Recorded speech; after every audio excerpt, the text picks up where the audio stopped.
DElEd third semester 2019 batch में आप सभी का स्वागत है। मैं जैन शंकर मिश्र जिला सोनभद्र से आप सभी का स्वागत करता हूं।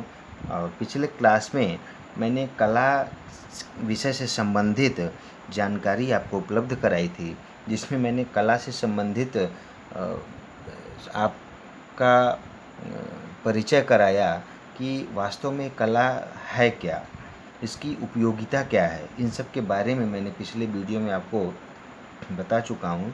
तो आज इस वीडियो के माध्यम से मैं यहाँ पे ये कला का वर्गीकरण करके आपको दिखा रहा हूँ कि इसमें दो बिंदु हैं।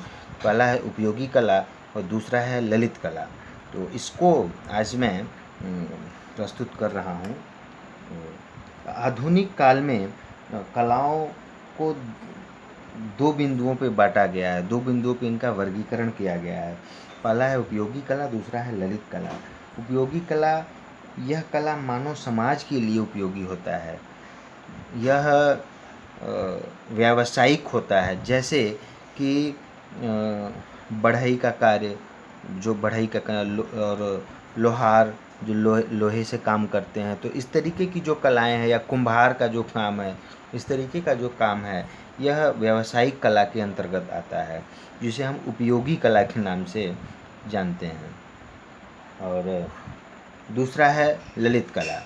ललित कला जो है वह सौंदर्यानुभूति और आनंद को प्रदान करने के लिए होता है। इसमें हम कला के माध्यम से आनंदित होते हैं, तो उसको हम ललित कला के दायरे में रखते हैं। सर्वप्रथम मैं आपको ये बताऊंगा इस वीडियो में कि ललित शब्द, जो यहाँ पे ललित शब्द मैंने बोला है, तो उसका अर्थ क्या होता है, उसका मतलब क्या होता है। तो हमारे प्राचीन ग्रंथों में, जैसे ललितास्य वराज स्तोत्र में कहा गया है कि शिव को जब लीला के प्रयोजन की अनुभूति होती है, तो वह महाशक्ति स्वरूपा महामाया से प्रेरित होकर के जगत की सृष्टि करते हैं। इसलिए शिव की लीला सहचरी होने के कारण महामाया को ललिता कहा गया है। इसी महामाया शक्ति स्वरूप में ललिता द्वारा समस्त ललित कलाओं का उत्पत्ति हुआ है। सौंदर्यानुभूति को व्यक्त करने के विभिन्न माध्यमों का प्रयोग मानव पीढ़ी दर पीढ़ी करता चला आया है, और इन माध्यमों में कला एक विशिष्ट माध्यम है। कला की अभिव्यक्ति के क्षेत्र में भारत अत्यंत समृद्ध एवं वैभवशाली रहा है। प्राचीन काल से जो हमारा भारत है, वह कला के क्षेत्र में अत्यंत ही समृद्ध और वैभवशाली रहा है। और यहाँ पे प्रागैतिहासिक काल से लेकर के आज के आधुनिक काल तक कला के क्षेत्र में सदैव ही यह आगे रहा है। तो इसमें कला से संबंधित एक मैं आपको श्लोक इसमें बताना चाहूँगा। यह भर्तृहरि जी ने कहा है।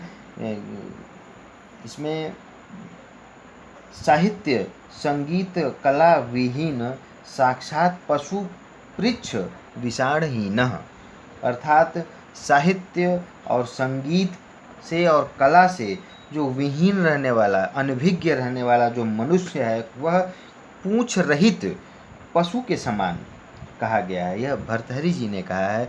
इसलिए यह आवश्यक है कि हर एक मनुष्य को कला का कोई न कोई एक विशेष उसको गुण उसके अंदर विद्यमान रहना अत्यंत ही आवश्यक है। हमारे प्राचीन काल में 64 कलाओं का वर्णन है। प्राचीन ग्रंथों में 64 कलाओं में नाना प्रकार के जो है, इसमें जैसे एक राजा को 64 प्रकार की कलाएं आनी अनिवार्य हैं। और इन 64 कलाओं में उस राजा को जो सिखाया जाता था कि उसे काव्य कला का विशेष ज्ञान होना चाहिए। एक राजा के लिए काव्य कला का, उसमें वाक पटुता आनी चाहिए, उसे माला गूंथने का भी कार्य आना चाहिए, नहाने का भी कार्य आना चाहिए, भोजन पकाने का कार्य आना चाहिए, और उसे तिलक चंदन जो प्राचीन काल में जो यूज करते थे लोग, अभी तो बहुत कम है, तो वो भी उसको आना चाहिए। वस्त्र आभूषण से संबंधित जो कला है वो भी उसे आना चाहिए। तो इस प्रकार से 64 कलाएं बनाई गई हैं। हमारे प्राचीन ग्रंथों में। तो पहले ये सब जो है वह समाज में हमारे विद्यमान था।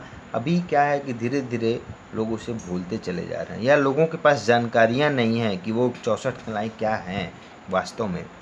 तो इस तरीके से यहाँ पे कहा जा सकता है कि एक कला जो है वह पूरे समाज के लिए अत्यंत ही महत्वपूर्ण है।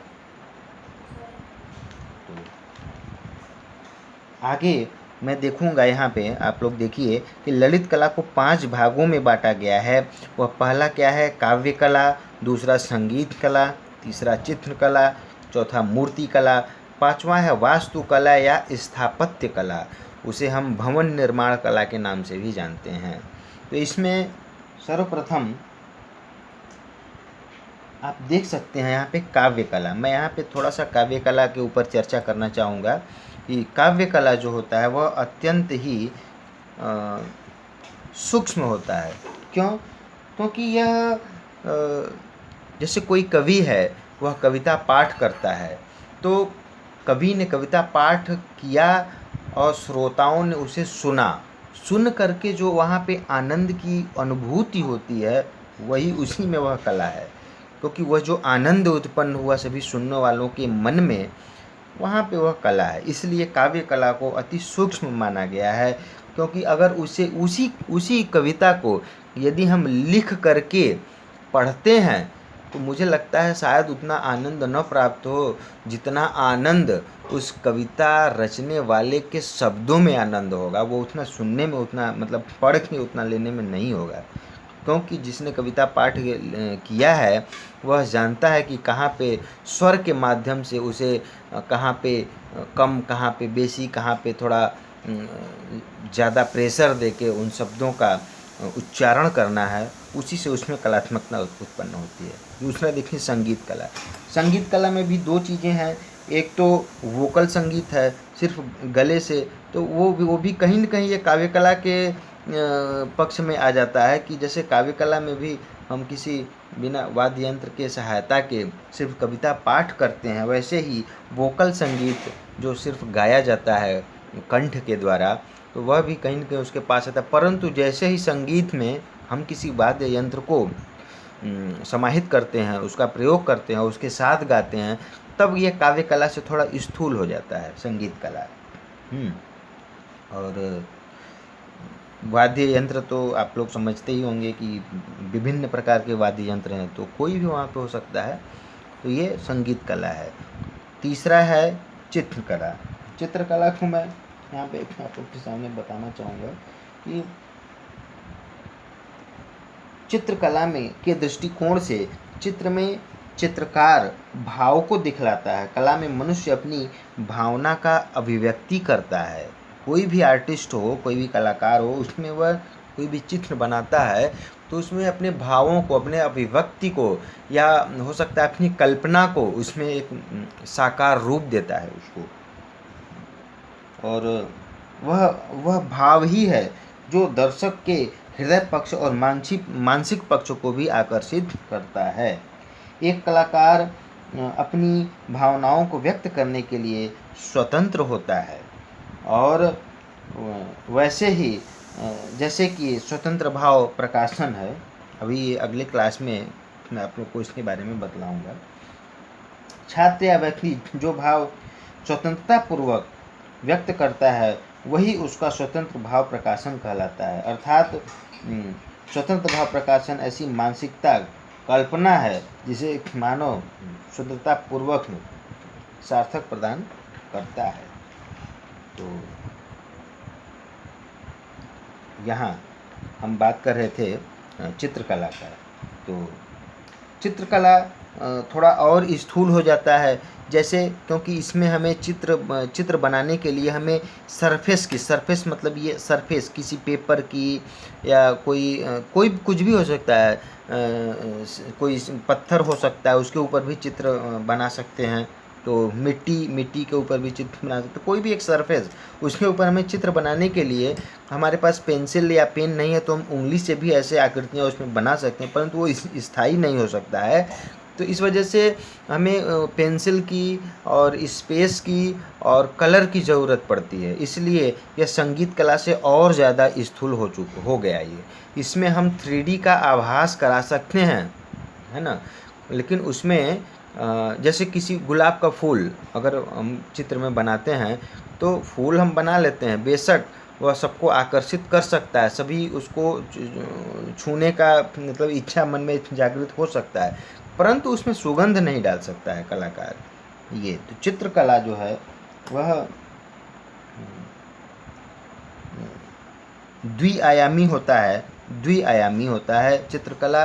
और लेकिन इसमें हम 3D इफ़ेक्ट डालते हैं, चित्र में हम 3D इफ़ेक्ट डालते हैं, 3 डायमेंशन, मतलब वो ऐसा प्रतीत होता है कि सचमुच उस पर कोई चीज़ है, पेपर पे बनाया गया, ऐसा प्रतीत होता है। तो यह चित्रकला में आता है। और इसका एक श्लोक मैं आप लोग को बता रहा हूँ कि कला नाम प्रवरम चित्रम धर्म कामार्थ मोक्षदम मांगल्यम प्रथमम हो तद गृह यत प्रतिष्ठितम। अर्थात चित्रकला का साधना करते हुए धर्म, अर्थ, काम और मोक्ष इन चारों के पुरुषार्थ की प्राप्ति होती है। इसलिए घरों में, प्राचीन काल में घरों के जो एंट्रेंस होता है, जो द्वार होता है, उस पर लोग मांगलिक चित्र बनाया करते थे शुभ के लिए। और आगे मूर्तिकला में मैं देखता हूँ कि चित्रकला के बाद इसमें और स्थूलता आ जाती है, क्योंकि मूर्ति को हम छू के देख सकते हैं, अनुभव कर सकते हैं। और कोई भी मूर्ति आपके सामने है तो उसे हम चारों तरफ से, ऊपर नीचे चारों तरफ से छू के देख सकते हैं। तो यह तो 3D होता ही है, यह 3D होता है। इसमें हम चित्रकला की तरह इफेक्ट नहीं डालते हैं, यह 3D होता ही है। मूर्तिकला 3 डायमेंशन होता है, चारों तरफ से कहीं दे सकते हैं। जैसे हमारे प्राचीन भारतीय मंदिर जो है वह मूर्ति कला, उसमें जो मूर्तियां लगी रहती हैं मंदिरों के बाहर में और मंदिरों के अंदर, वह मूर्ति कला के अद्वितीय उदाहरण हैं। जैसे दक्षिण भारत की आप जाएंगे, चोल काल का मैं एक समय बता रहा हूँ कि चोल काल एक था समय, उसमें नटराज की मूर्ति सबसे बेस्ट मानी गई है, सबसे अच्छी मानी गई है। उसमें परमात्मा के विराट स्वरूप का अंकन किया गया है। तो ये मूर्ति कला। आगे देखिए 5वां वास्तुकला या स्थापत्य कला या भवन निर्माण कला। तो इसमें हम देखते हैं कि इसकी उत्पत्ति वस धातु से हुआ है। इसका अर्थ है निवास करना, अर्थात वह भवन जिसमें मनुष्य निवास करता है। यह मूर्ति कला से और भी ज़्यादा स्थूल हो जाती है। क्यों? क्योंकि इसके हम लोग रहना शुरू कर देते हैं घर में तो रहते ही हैं। तो जैसे वास्तुकला के विकास का महान स्रोत धर्म रहा है। और प्राचीन मंदिर, गुफा मंदिर आदि के अवलोकन से यह स्पष्ट हो जाता है कि चित्रकला, मूर्तिकला व वास्तुकला को एक साथ यदि हमें तीनों को देखना हो तो मंदिर से अच्छी जगह और कोई हो ही नहीं सकती। क्योंकि मंदिर में हमें स्थापत्य कला भी मिल जाएगा, मूर्ति कला भी मिल जाएगा, और वहाँ पे चित्र भी लगे रहते हैं। तो वहाँ पे हमें तीनों देखने को एक साथ में मिल जाएगा। तो इसमें हम यह देखते हैं कि इससे जब हम एक साथ तीनों को देखते हैं तो एक अलग प्रकार का रस का अनुभव हम अपने मन में करते हैं। तो इसके बाद अगले क्लास में मैं आपको इसके तत्वों के बारे में भी बतलाऊंगा। हालांकि स्थापत्य कला एक महाभारत में एक उल्लेख है, जिस समय ये पांडवों ने एक अपना महल बनवाया था इंद्रप्रस्थ में। तो वहाँ पे ऐसा अद्भुत जो है भवन बनवाया था, जहाँ पे पानी होता था वहाँ पे महसूस नहीं होता था, जहाँ पे पानी नहीं होता था वहाँ पे लगता था पानी है। ऐसे ही दरवाजे बनवाए गए थे कि जहाँ पे दरवाजे लगता था कि यहाँ दरवाज़ा है, परंतु वहाँ पे कोई दरवाज़ा होता नहीं था। और जहाँ दरवाज़ा होता था वहाँ पे लगता ही नहीं था, वो लगता था कि वो दीवार है।